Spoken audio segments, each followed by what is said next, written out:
अस्सलाम वालेकुम। वालेकुम अस्सलाम, क्या हाल है? अल्हम्दुलिल्लाह मैम, आप सुनाएं। ठीक है, शुक्र है। और वालेकुम मैम। सुबह सुबह उठ गए आप लोग? मैम 7 बजे उठ गए थे। सो इतनी good tension? Morning ma'am. Good morning ma'am, अस्सलाम वालेकुम। वालेकुम अस्सलाम। ये तो अभी उठा है, इसकी आवाज से लग रहा है। मैम घंटा लेट स्टार्ट कर, मैम घंटा लेट कर ली। घंटा लेट कर दें? यस कर मैम, ले थोड़ा मैम, सा नींद ऑफ हो पूरी रहा कर ले। बस 9 बजे से ही है, सारी क्लासेस 9 से ही हैं। अल्लाह अस्तगफिरुल्लाह। मैम पहले वाला सिस्टम ठीक था, वो मतलब 2 बजे तक फ्री हो जाते थे, 1 बजे तक। अब 3 बजे तक हमने पढ़ना ही करना, बस 9 बजे से 3 बजे तक। तो बस यही करना है। पहले कब तक होगा? और कब पहले तक ये मैम होगा? 10 बजे, पहले 10 बजे क्लास स्टार्ट होती थी और 1 बजे हम फ्री हो जाते थे। अब 9 बजे स्टार्ट हो रही है और 3 बजे फ्री हो रहे हैं। 3 घंटे और एक्स्ट्रा हो गए अंदर। भाई अब थर्ड सेमेस्टर हमारा। तब आप सारे सेमेस्टर सारी क्लासेस पढ़ते थे ना, सारे डेज पर। मेरा ख्याल है सैटरडे तक जाता था, मंडे से शुरू होके सैटरडे तक, ऐसे ही नहीं था? यस मैम मैम, नाश्ता वैसे Yes, पहले ma'am. ऐसे ही था। लेकिन अब जो है वो बस 3 दिन पे खत्म कर देना है बस बस। तो मैम वो पहले तरह नहीं हो सकता हमारा दोबारा से? ये अब टाइम टेबल बना हुआ है, चूंकि टाइम टेबल तो वही था जो क्लासेस का था। उसमें ये था कि फर्स्ट सेमेस्टर एक दिन पर आए, 3 दिन फर्स्ट सेमेस्टर आएगा और 3 दिन थर्ड सेमेस्टर आएगा, क्योंकि हजूम नहीं ना इकट्ठा करना। मतलब मैम वो हमारी तो ओ मैम वो तो तब कोरोना था ना। अब कोरोना की वजह से उन्होंने बस ऑन जो टाइम टेबल बना हुआ था वही फॉलो हो रहा है। मैम, जो हमने अपने मेरा फर्स्ट तो हो सेमेस्टर गया। वाले जूनियर्स की हमने रैगिंग करनी थी, वो क्या हो, उसका क्या करें? वो ऑनलाइन वो रैगिंग करें? फर्स्ट वो सेमेस्टर तो आ भी चुका कब से। फर्स्ट मैम सेमेस्टर आप मैम आप फर्स्ट सेमेस्टर को पढ़ा रही हैं? नहीं, मैं साइकोलॉजी में पढ़ा रही हूँ। माशाल्लाह। वाह जी ओ, वाह, माशाल्लाह। चले मैम, आप ना नहीं एक दिन हमें वो माशाल्लाह। लिंक सेंड कर दीजिएगा, हम रैगिंग कर लेंगे ऑनलाइन। सही है। और ये है कि आज 2 घंटे की क्लास है, इस क्लास को तो मेरा ख्याल है 1-1 घंटा कर दिया जाए, क्योंकि 2 घंटे बहुत मुश्किल हो जाता है। Right ma'am. ऐसे ही थर्सडे की जो आपकी क्लास है ना, वो 2 घंटे की, मैम 9 कुछ बजे तो से लेके कृपया 11 कीजिए हम। है। मैम कुछ तो रहम करें, हम मासूम बच्चों पर कुछ तो रहम करें। नाश्ता तक नहीं किया अभी तक हमने। तो नाश्ता तो मैंने भी नहीं किया, आदत हो गई है अब नाश्ता ना करने माँ जी नाश्ता बना दो। की। चलें जी, किताब आपने लेनी है? सर से बात हो गई थी, मैम अभी लेनी। सर कह रहे थे कि इनको ZR भट्टी की किताब लगवानी है, कोर्स उनका है इसलिए मर्जी उनकी है। ठीक है। Yes ma'am. माशाल्लाह। जी मैम। क्लास वैसे ये मैम सर अलीम भट्टी की ही आसान है, ठीक है, लेकिन पढ़ा मैं अब रही हूँ ऑनलाइन पर बस। मतलब मंजूर है, मतलब के ये वाला जो मंजूर है। आपका लीनियर अलजबरा है, ये सर अलीम भट्टी की क्लास है, उनका पेपर है। सही। जी। लेकिन ओके ऑनलाइन पर मैंने ओके। पढ़ाना कबूल है। है मैम। कबूल है। बट आप कहाँ पढ़ाया हमें? जी मैम, कबूल है। मैं फिर बाद में आप पढ़ा दीजिएगा। बाद में क्या होता है? बाद में भी आप पढ़ा देना हमें, क्या हो गया है? कुछ नहीं होता। नहीं तो मेरी क्लास ना जाएगी। ये कौन सा बच्चा है भाई? बच्चे कहाँ से आ गए हैं? मेरे मैम हमारे ये यहाँ मैम तो कोई बच्चा नहीं है, हमारी शादी भी नहीं मैम हुई। मैम ये मैम सीआर के शादीशुदा बच्चे भी हैं, हैं बीच में, शादीशुदा सीआर के भी हैं बच्चे बच्चे हैं। बीच कौन में। कौन आ गया? बस ये मेरा ख्याल से इतने ही आते होते हैं। जी अपने मैम रोल इतने ही नंबर लिख आते हैं। लीजिए। असद सिंधु ने भी रोल नंबर नहीं लिखा हुआ और सहरिश ने भी नहीं लिखा। पुरानी चीजों पे वापस आ जाएं, अपने रोल नंबर साथ मेंशन करें। मैम मैंने तो अभी डाउनलोड किया है ये जूम ऐप। मैंने तो मैम पुराने कोई टाकी शाकी मारी थी। तुमने अपनी वीडियो को चलाई है फैशन। चले बस करें, अब आते हैं हम आगे। जिन्होंने आना था वो आ चुके हैं। ओके मैम, वो इंशाल्लाह स्टार्ट ऑप्शन करें। कहाँ चली बिस्मिल्लाह। गई? आपको म्यूट करने वाली ऑप्शन कहाँ गई? मैम ऐसा ना कीजिए काइंडली प्लीज। ऑप्शन ही गायब हुई है, नजर ही नहीं आ रही। अल्लाह करे मिले ही ना आपको।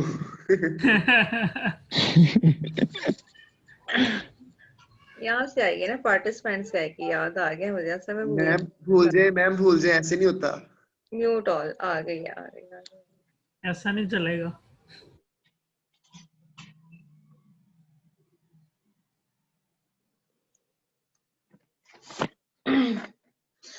ओके जी, पहला चैप्टर है मैट्रिसेस का। और मैट्रिसेस के बारे में हम बहुत कुछ जानते हैं फर्स्ट ईयर से, बल्कि उससे पहले से मैट्रिक्स से पढ़ते आ रहे हैं। क्या क्या चीजें इसमें हैं? डेफिनेशन एंड एग्जांपल्स हैं, एडिशन एंड मल्टीप्लिकेशन ये भी हम जानते हैं, अलजेब्रिक प्रॉपर्टीज, जमा और तफरीक और मल्टीप्लिकेशन ये सारा इसके अंदर आ गया। पार्टीशनिंग ऑफ मैट्रिसेस ये नया टॉपिक है 1.4 के ऊपर। एलिमेंट्री रो ऑपरेशन ये भी हम जानते हैं, फर्स्ट ईयर में हमने पढ़ा हुआ है। एलिमेंट्री कॉलम ऑपरेशन ये भी हमें आता है। एचलॉन फॉर्म ऑफ मैट्रिक्स ये भी हमें पता है। रैंक ऑफ मैट्रिक्स ये भी आता है। इनवर्स ऑफ मैट्रिक्स ये भी आता है। Canonical form of a matrix ये नई चीज है। 0 1 मैट्रिसेस ये हमने डिस्क्रीट के अंदर पढ़ लिया था। चैप्टर खत्म ना कर लें इसको यहीं पे। मैम चलें ओके हो जी, गया, कर दे खत्म। जी मैम चलें खत्म जी। हो गए। नहीं नहीं, इसमें कुछ बेशक चीजें मैम खत्म कर लेते हैं। कुछ चीजें ऐसी हैं, एक दफा आज का दिन इस पे ओवरव्यू कर लेते हैं कि क्या क्या चीजें हैं। डेफिनेशन हम जानते हैं मैट्रिक्स क्या होता है। एक रेक्टेंगुलर अरे होती है किसकी? नंबर्स की। नंबर्स को जब हम अरेंज करके लिखते हैं किसके अंदर? रेक्टेंगुलर फॉर्म के अंदर, तो फिर ऐसी अरेंजमेंट क्या कहलाती है? मैट्रिक्स कहलाती है। The numbers in the array are called entries। या तो मैट्रिक्स की एंट्रीज कहलाती हैं या फिर मैट्रिक्स के एलिमेंट्स कहलाते हैं, जितने भी नंबर्स हम इसके अंदर अरेंज करते हैं। एग्जाम्पल आपके सामने है। पहला मैट्रिक्स है, 3 रोज हैं। रोज को ऐसे हॉरिजॉन्टल काउंट करते हैं और वर्टिकल काउंट करते हैं किसको? कॉलम को।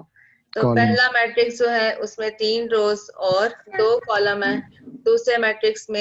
दूसरे मैट्रिक्स में एक ही रो है और कॉलम कितने हैं? 1 2 3 4। ये 3x3 का मैट्रिक्स है, 3 रोज 3 कॉलम।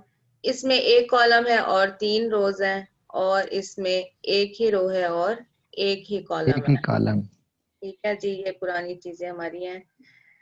रो वेक्टर और रो मैट्रिक्स कौन सा होता है? एक ऐसा मैट्रिक्स जिसमें सिर्फ एक ही रो होती है, उस मैट्रिक्स को रो वेक्टर या फिर रो मैट्रिक्स कहते हैं। कॉलम की तादाद जितनी भी ज्यादा हो जाए उससे फर्क नहीं पड़ता, लेकिन अगर एक मैट्रिक्स में एक ही रो है तो ऐसे मैट्रिक्स को रो मैट्रिक्स या फिर रो वेक्टर कहते हैं। इसी तरह से कॉलम वेक्टर और कॉलम मैट्रिक्स ये क्या चीज है कि अगर मैट्रिक्स के अंदर एक ही कॉलम है, रोज की तादाद पर कोई पाबंदी नहीं है। ठीक है, अगर एक मैट्रिक्स में एक ही कॉलम है और रोज जितनी मर्जी हो जाए, ऐसे मैट्रिक्स को कॉलम मैट्रिक्स या फिर कॉलम वेक्टर कहते हैं। ठीक हो गया। नेक्स्ट है we will use capital letters to denote the matrices and lowercase letters to denote numerical quantities। ठीक है, matrices को कैपिटल लेटर्स के साथ शो किया जाता है और इनकी जो एंट्रीज हैं उनको हम स्मॉल लेटर्स के साथ शो करते हैं।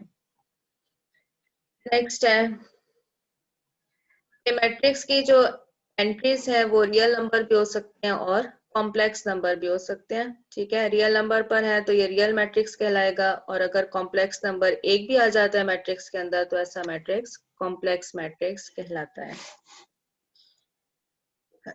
The entry that occurs in ith row and jth column of a matrix A will be denoted by Aij। ठीक है। 10 अ जर्नल 3x4 मैट्रिक्स। आप जानते हैं कि ऑर्डर कैसे लिखते हैं मैट्रिक्स का, ऑर्डर की बात इन्होंने यहाँ से लिखी हुई नहीं है। ऑर्डर क्या होता है, जितनी हमारे पास रोज होती हैं उनको हम कॉलम के साथ मल्टीप्लाई कर देते हैं। जैसे कि ये ए मैट्रिक्स है, इसका ऑर्डर क्या है कि इसमें 2 रोज हैं और कॉलम कितने हैं, 3। तो इस मैट्रिक्स का ऑर्डर होगा 2 × 3। लेकिन हम ये बात भी जानते हैं कि 2 × 3 को आपने 6 नहीं लिखना, बल्कि इसको अलग अलग शो करना है कि इसके अंदर 2 रोज हैं और 3 कॉलम है। रो को हम पहले मेंशन करते हैं और कॉलम को बाद में। ठीक है। अब यहाँ पर क्या है, ये 3x4 मैट्रिक्स है। कहता है कि आई जे एलिमेंट, कोई भी आई रो हो और कोई भी जे कॉलम हो तो उसके एलिमेंट को हम डिनोट करते हैं ए आई जे के साथ। ठीक है, जैसे जर्नल नोटेशन आपने दे दी मैट्रिक्स की, ये तो अपने यहाँ पर एलिमेंट लिखे हुए थे। ये वाला मैट्रिक्स जो है ये बता रहा है कि ये एलिमेंट कौन सी रो और कौन से कॉलम के ऊपर है। जैसे कि A11 फर्स्ट रो और फर्स्ट कॉलम में है, इसी तरह से A12 फर्स्ट रो और सेकंड कॉलम पर है। यहाँ से A23 को देख लेते हैं, ये हमारे पास सेकंड रो का एलिमेंट है और इसका कॉलम नंबर कौन सा है, 3। तो जो एलिमेंट आपने लिखा ये यहाँ पर शो कर रहा है कि ये कौन से रो और कौन से कॉलम में है। ठीक है, तो अगर आपसे कोई भी ए आई जे, कोई सी भी रो और कोई सा भी कॉलम पूछ लिया जाए तो आप बता सकते हैं कि ये कौन सी रो और कौन से कॉलम का एलिमेंट है। इस सारे मैट्रिक्स को आप सम अप करके एक ही एलिमेंट के साथ डिनोट कर सकते हैं। ये बात भी हम जानते हैं। इन जर्नल नोटेशन में हम लिखते हैं कि मैट्रिक्स ए आई जे, इसमें हमारे पास m रोज हैं और n कॉलम्स हैं। हम क्या करेंगे, इसको वेरिएशन देते जाएंगे। वेरिएशन कैसे देंगे, i की वैल्यू कहाँ से कहाँ तक है, i की वैल्यू 1 से शुरू हो रही है और m पर खत्म हो रही है। ठीक है, और j की वैल्यू कहाँ से कहाँ तक है, j की वेरिएशन 1 से शुरू हो रही है और n के ऊपर खत्म हो रही है। पहला नंबर एलिमेंट के लिए भी पहला नंबर रो को शो कर रहा है और दूसरा कॉलम को। इसी तरह से यहाँ पर जो ऑर्डर है इसके अंदर भी पहला रो को शो कर रहा है और दूसरा कॉलम को। तो आई की वेरिएशन, आई देखें 1 से शुरू हो रहा है और m पर खत्म होगा, और इसी तरह से j 1 से शुरू हो रहा है और n के ऊपर खत्म हो जाएगा। ठीक है, ये साथ साथ जो मैसेज चल रहे हैं मैं जरा एक दफा देख लूं कि ये क्या कह रहे हैं। क्या आपस की बातें हो रही हैं? मैम चेक करें जरा इनको। आपस की बात। यस ये प्राइवेट कर रहे हैं लगता है मुझे। ये सब डर रहे हैं ना, क्यों डरना क्यों है? मैम पढ़ाएं आप, छोड़े इनको आप। मैंने ऑप्शन मैम मेरी वीडियो ऑन थी ना इसीलिए। चले। अच्छा वीडियो ऑन की हुई है। अच्छा जी, नेक्स्ट है ए आई जे। हमने लिखा एलिमेंट हमें गिवन है, मैट्रिक्स गिवन है ए, इसमें A11 कैपिटल के साथ इसने लिखा कि A11 या फिर A11 स्मॉल लिख लें या कैपिटल लिखने से कोई फर्क नहीं पड़ा। इसकी वैल्यू कितनी है 1, A12 की वैल्यू कितनी है 5 और A13 की वैल्यू कितनी है 0। ये सब बात आप जानते हैं। Order of the matrix आ गया। The number of rows and the number of columns is said to be the order of the matrix. The order of the matrix with m rows and n columns is denoted by m cross n. ठीक है, पहले आपने रोज की तादाद लिखनी होती है और बाद में कॉलम की तादाद। रो और कॉलम की तादाद को m मल्टीप्लाई बाय n लिखते हैं तो ये चीज क्या कहलाती है, ऑर्डर ऑफ द मैट्रिक्स। ठीक है, हर मैट्रिक्स का कोई ना कोई ऑर्डर जरूर होता है। स्क्वायर मैट्रिक्स, ये भी हम जानते हैं कि ऐसा मैट्रिक्स जिसमें नंबर ऑफ रोज और नंबर ऑफ कॉलम इक्वल हो जाए तो ऐसे मैट्रिक्स को क्या कहते हैं, स्क्वायर मैट्रिक्स। ठीक है, नाम से पता चल रहा है, ऐसा मैट्रिक्स जिसमें number of rows and number of columns are equal और is called a square matrix. Diagonal elements पहले लिख रहे हैं कि एक स्क्वायर मैट्रिक्स है। जब भी डायगोनल की बात होगी, वो चाहे डायगोनल एलिमेंट हो या डायगोनल मैट्रिक्स हो, मैट्रिक्स के पर पहली कंडीशन है कि उसको एक स्क्वायर मैट्रिक्स होना चाहिए। ठीक है, डायगोनल एलिमेंट आप डिफाइन तभी कर सकते हैं जब मैट्रिक्स कैसा हो, स्क्वायर मैट्रिक्स हो। ठीक है, अदरवाइज डायगोनल का कोई कॉन्सेप्ट नहीं है। If A is a square matrix of order n, ठीक है, और एक और बात कि जब हमारे पास स्क्वायर मैट्रिक्स होता है तो हमें ऑर्डर को सिर्फ एक ही दफा लिखना होता है, ठीक है। ये n ऑर्डर बता रहा है कि इसमें रोज की तादाद और कॉलम्स की तादाद दोनों बराबर हैं और दोनों किसके बराबर हैं, n के। लेकिन अगर रेक्टेंगुलर मैट्रिक्स हो जाए तो उसमें आपको उसका ऑर्डर पूरा मेंशन करना होता है कि m क्रॉस n, ठीक है। Square matrix of order n, then the elements, element कौन से, ए आई आई, ऐसे एलिमेंट्स इसमें रोज और कॉलम दोनों बराबर हों, ठीक है, रोज और कॉलम दोनों बराबर हों, वो क्या कहलाता है हमारे पास, डायगोनल एलिमेंट्स कहलाते हैं। ए आई आई दोनों बराबर हों, जैसे कि A11, A22, A33 up till ANN, ये सारे हमारे पास क्या कहलाते हैं, डायगोनल एलिमेंट्स। और ये डायगोनल, मेन डायगोनल हमारे पास आ गया, जिसमें A11, A22 अप टिल हम कहाँ तक जा रहे हैं, ANN तक। साइकोलॉजी के स्टूडेंट को पढ़ाते हैं तो उसमें वो कहते हैं कि ये 1, 2 और 3 एलिमेंट है बस, ठीक है। तो आप तो ये बात जानते हैं कि इसमें हमारे पास कितने एलिमेंट्स हैं जितनी रोज है, रोज कितनी है, n, n और कॉलम n कितने हैं, n। तो ये n से काउंटिंग करेंगे तो 1, 2, ये दरमियान में और भी हैं और यहाँ पर आकर n आ जाता है, ठीक है। ये बात आप सब जानते हैं। तो साइकोलॉजी के मैम, साइकोलॉजी ओके के स्टूडेंट को पढ़ाना बहुत मुश्किल है, इसलिए कि उन्होंने मैथ नहीं पढ़ा होता फर्स्ट ईयर में ठीक चलो है ना, ठीक सबसे मुश्किल ठीक क्लास है। वही है। इक्वल मैट्रिसेस, इक्वल मैट्रिसेस नाम से पता चल रहा है, पहली बात के दोनों मैट्रिसेस उनका ऑर्डर सेम होना चाहिए। इक्वालिटी तभी होल्ड करेगी जब दोनों मैट्रिसेस का ऑर्डर सेम होगा, और दूसरी बात ये कि कॉरिस्पॉन्डिंग एलिमेंट्स भी इक्वल हो जाएं, तो ऐसे मैट्रिसेस क्या कहलाते हैं, इक्वल मैट्रिसेस, ठीक है। Two matrices of same order are said to be equal if the corresponding elements are equal. In other words the matrices A हमारे पास है ए आई जे, हमने इसकी जनरल नोटेशन लिखी है, and B is equal to B I J are said to be equal if they have the same order, and if, एक तो पहली बात हो गई कि उनके ऑर्डर सेम हो, और दूसरी बात क्या है कि कॉरिस्पॉन्डिंग एलिमेंट सेम हो। क्या मतलब है इसका, कि ए आई जे बराबर हो किसके, बी आई जे के, फॉर एवरी आई एंड जे, ठीक है। जो ए आई जे की पोजीशन है वही बी आई जे की पोजीशन होनी चाहिए, तो फिर हमारे पास मैट्रिसेस क्या होते हैं, इक्वल मैट्रिसेस, ठीक है। जैसे कि ये 1 को आप कंपेयर करेंगे किसके साथ, इसके पहले एलिमेंट B11 के साथ, ठीक है।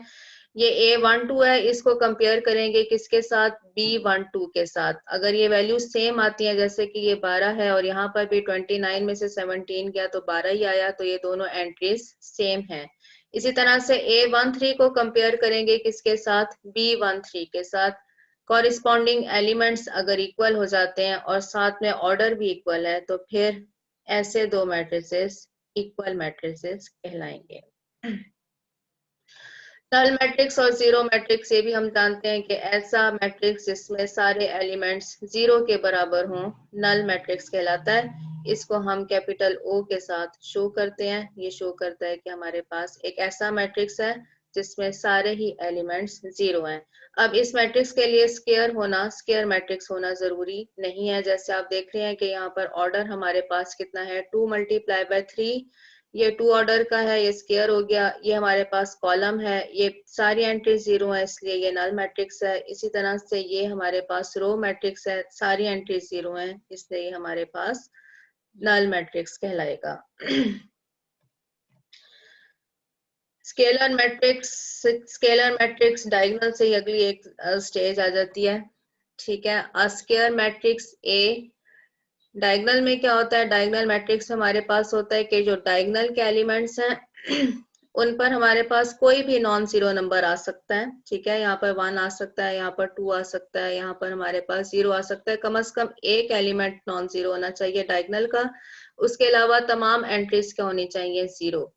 तो स्केलर मैट्रिक्स क्या चीज है, पहले वैसे ने डायगोनल की डेफिनेशन देनी चाहिए थी।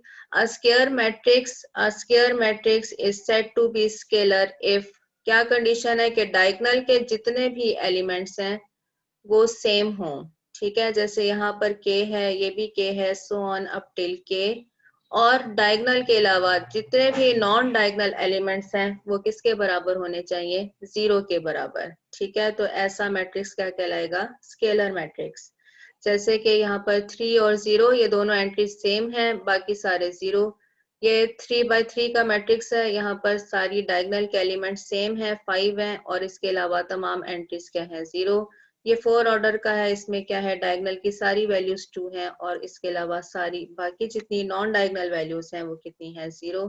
तो ऐसा मैट्रिक्स क्या कहलाएगा स्केलर। इसकी नोटेशन क्या है कि Aij बराबर है k के if i is equal to j। ठीक है, i अगर j के बराबर है तो एंट्री किसके बराबर होगी k के बराबर, और अगर i और j आपस में इक्वल नहीं है तो एंट्री किसके बराबर होगी 0 के बराबर। आइडेंटिटी भी हम जानते हैं, आइडेंटिटी क्या होती है कि अगर हमारे पास स्केलर से ही नेक्स्ट स्टेप है कि स्केलर में कोई भी वैल्यू आ सकती है, k की वैल्यू 1 2 3 4 कुछ भी हो सकती है, माइनस में भी हो सकती है, लेकिन आइडेंटिटी के लिए क्या जरूरी है कि डायगोनल की जितनी भी एंट्रीज हैं वो किसके बराबर हो जाए 1 के बराबर हो जाए। ठीक है, द आइडेंटिटी मैट्रिक्स और unit matrix of order n denoted by i and और in is a square matrix. कैसा स्क्वायर मैट्रिक्स है जिस पर डायगोनल की सारी वैल्यूज 1 है, और डायगोनल की वैल्यूज को आप कैसे शो करते हैं कि i इक्वल्स टू j, और नॉन डायगोनल वैल्यूज के लिए क्या लिखते हैं कि i is not equals to j। तो फिर सारी एंट्रीज किसके बराबर होंगी 0 के बराबर। तो हमने देखा कि डायगोनल मैट्रिक्स के लिए स्क्वायर मैट्रिक्स होना जरूरी है। नेक्स्ट है कि स्केलर मैट्रिक्स के लिए स्क्वायर मैट्रिक्स होना जरूरी है। इसी तरह से आइडेंटिटी मैट्रिक्स के लिए भी स्क्वायर मैट्रिक्स होना जरूरी है। ठीक हो गया। नेक्स्ट है जी डायगोनल मैट्रिक्स। डायगोनल मैट्रिक्स क्या है, क्या square matrix A is said to be diagonal if Aij is equal to 0 whenever I is not equals to j.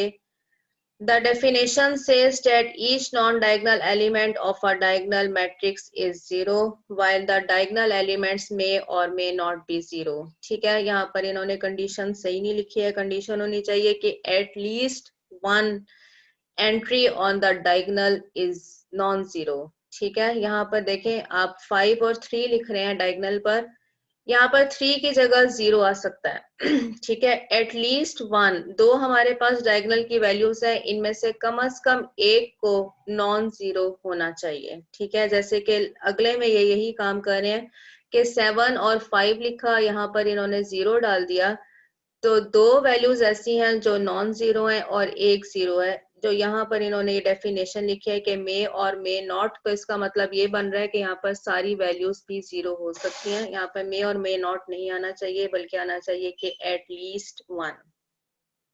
ठीक है, इसी तरह से यहाँ पर भी एक डायगोनल मैट्रिक्स आ गया। सारी नॉन डायगोनल वैल्यूज हमारे पास हैं 2 1 0 एंड 3, और जितनी भी नॉन डायगोनल है वो किसके बराबर है 0 के बराबर है। कोई सवाल यहाँ तक? यहाँ तक कुछ पूछना हो? No ma'am. No. Transpose of a matrix, ये भी हम जानते हैं। मैम। ट्रांसपोज कैसे लेते हैं? The transpose of a matrix A क्या चीज होती है कि रो को कॉलम में और कॉलम को रो में चेंज कर दे। ये फैसल अपनी आपने वीडियो क्यों खोली हुई है?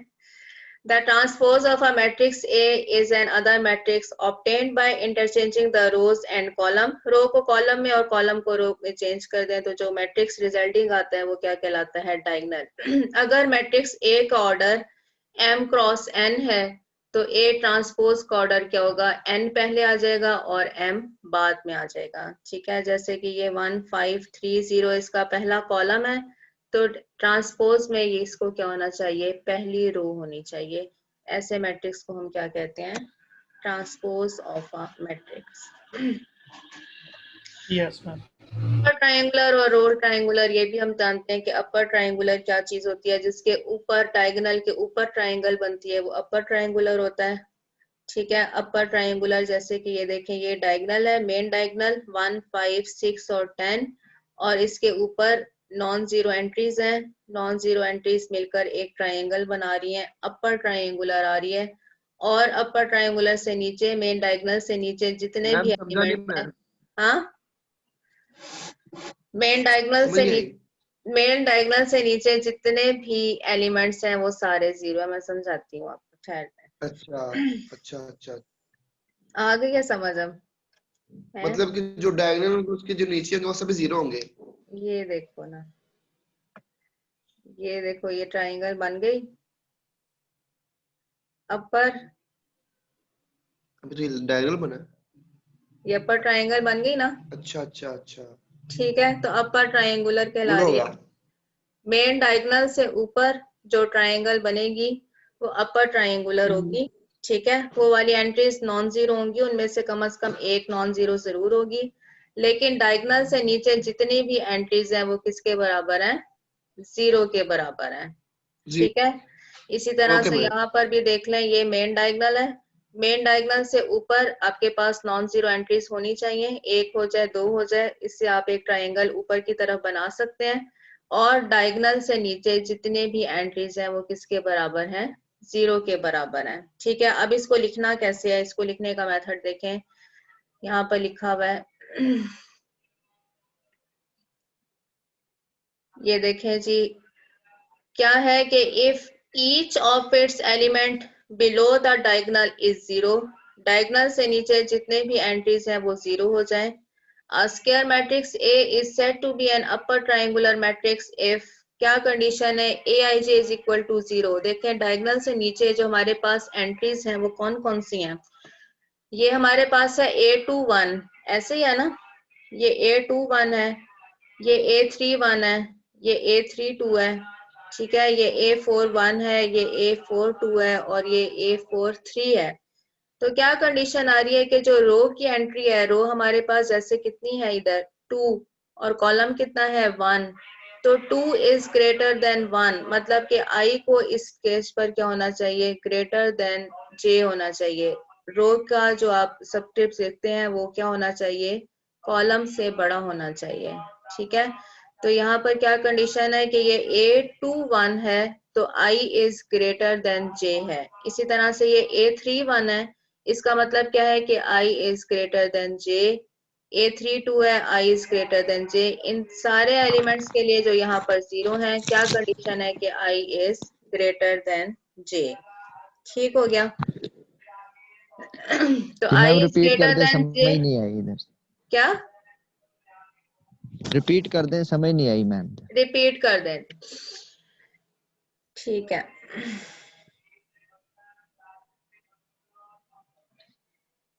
पहली बात ये देखें, ये एंट्री हमारे पास कौन सी है बता सकते हैं? ये वाली क्या है 0 ये? नहीं नहीं, ये यहाँ पर इन जनरल क्या लिखते हैं इसको? ए किसके साथ शो करेंगे? ए कौन सी है ये एंट्री?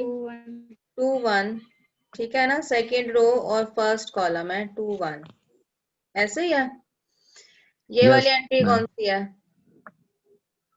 ये एंट्री है ए, ये लिखना कितना मुश्किल है, ए 3 1। 3 1 यस। मैम आप कितनी आसानी से लिख रही हैं। ठीक है, अभी मैंने इसकी प्रैक्टिस करनी है क्योंकि ये बोर्ड इस्तेमाल करना बड़ा आसान है अगर लिखना आ जाए तो। ये वाली एंट्री कौन सी है? ये वाली चलें बताएं, ये कौन सी है? 4 ए 3 4 एंड 3, ठीक है, चौथी रो और थर्ड कॉलम, तीसरा कॉलम। ठीक है जी। Yes ma'am. अब देखें पहली बात कि अपर ट्रायंगुलर है तो जितनी भी डायगोनल से ऊपर वैल्यूज है, ये मेन डायगोनल हो गया ना 1 5 6 और 10, ठीक है, ये मेन डायगोनल हो गया। इसके ऊपर जो वैल्यूज हैं उनमें से कम एक नॉन जीरो होनी चाहिए ताकि हम यहाँ पर एक ट्रायंगल बना सकें।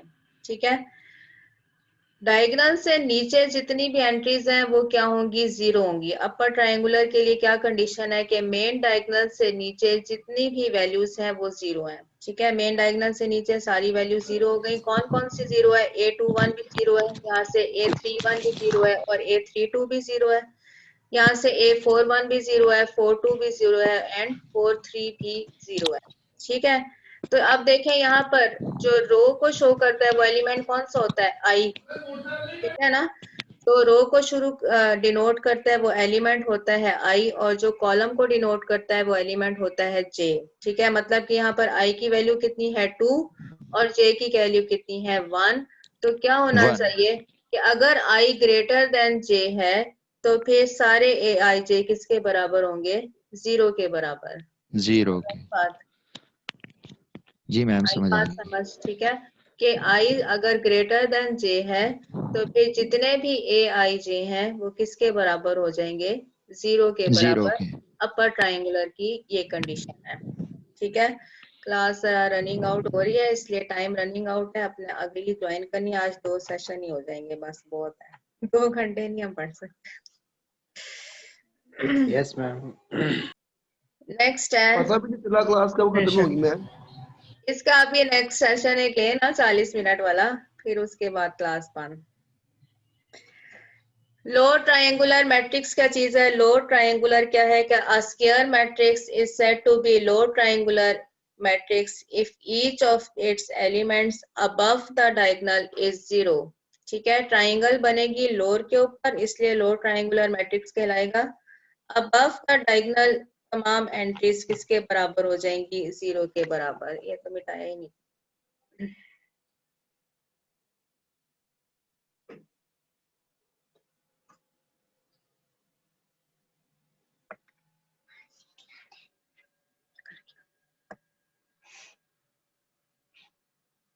Lower triangular a square matrix A is said to be lower triangular matrix if ये हो क्या रहा है आज? If each of its elements above the diagonal is 0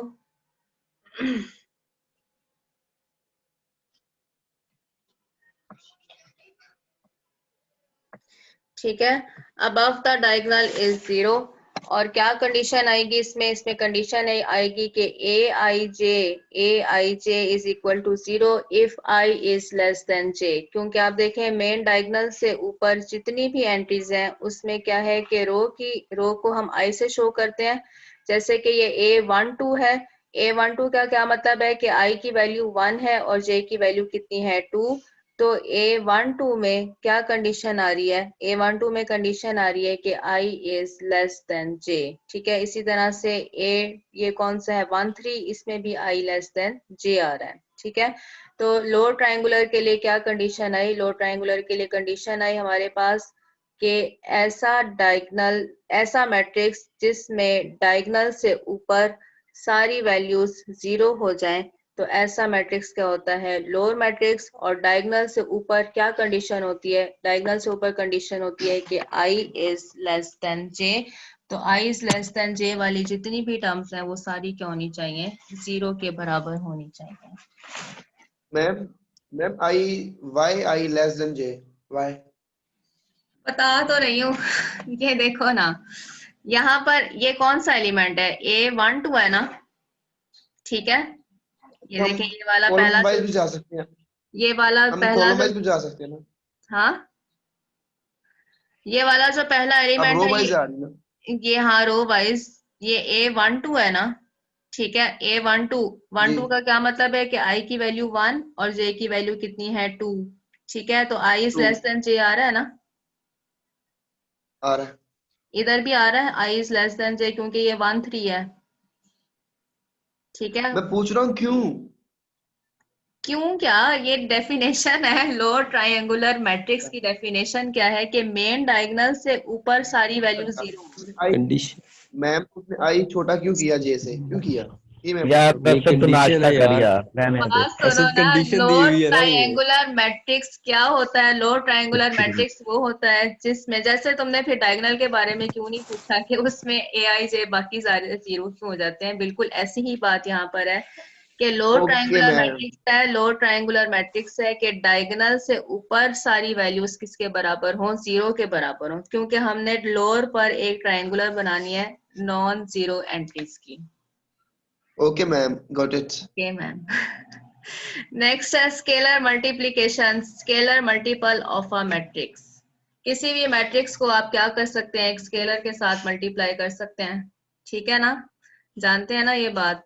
एक मैट्रिक्स को आप किसी भी स्केलर के साथ मल्टीप्लाई कर सकते हैं, वो स्केलर मैट्रिक्स के हर एलिमेंट के साथ मल्टीप्लाई हो जाता है। ठीक है, तो इस चीज को हम क्या कहते हैं? Scalar multiplication of a matrix. एक स्केलर लें और उसको मैट्रिक्स की हर एंट्री के साथ मल्टीप्लाई कर दें, तो इस चीज को हम क्या कहते हैं? Scalar multiplication of a matrix. ठीक है, क्या मैट्रिक्स के ऑर्डर पर कोई फर्क पड़ जाएगा स्केलर के साथ मल्टीप्लाई करने से? No ma'am, no ma'am. नहीं मैम। ठीक है, next symmetric matrix. Symmetric matrix की पहली कंडीशन क्या है कि मैट्रिक्स को एक स्क्वायर मैट्रिक्स होना चाहिए।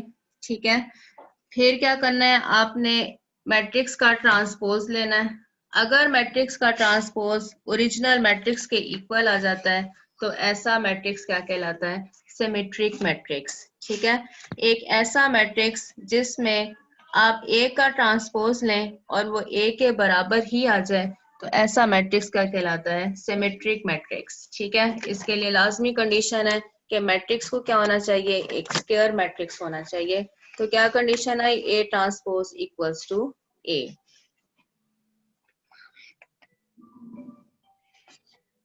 नेक्स्ट है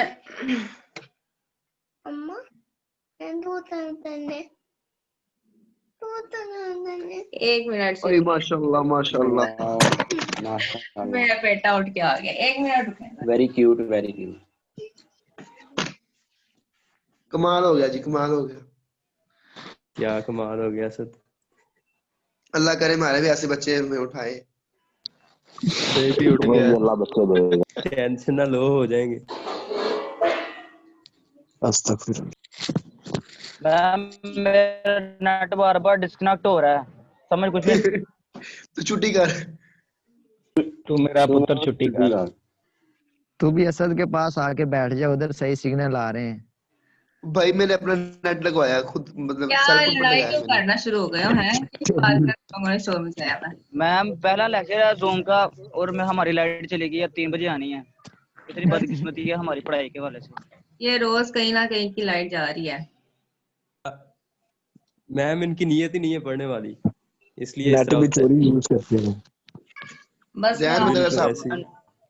मैम मैंने कभी लोड नहीं करवाया था, मैंने 50 का लोड करवा के स्पेशल पैकेज लगवाया, लेकिन लाइट चली सबा गई। नहीं कहती मुझे लोड करके दो।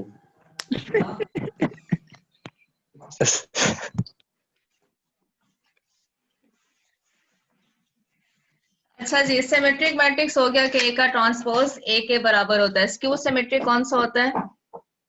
जिसमें ए का ट्रांसपोज ले और वो माइनस किसके एक इक्वल आ जाए? माइनस ए के इक्वल आ जाए। ऐसे मैट्रिक्स को क्या कहते हैं? Skew symmetric matrix. ठीक है, नेक्स्ट है conjugate of a matrix. Conjugate उसी मैट्रिक्स का लिया जा सकता है जिसके अंदर कॉम्प्लेक्स एंट्रीज हो। ठीक है, हमारी भी लाइट चली गई है।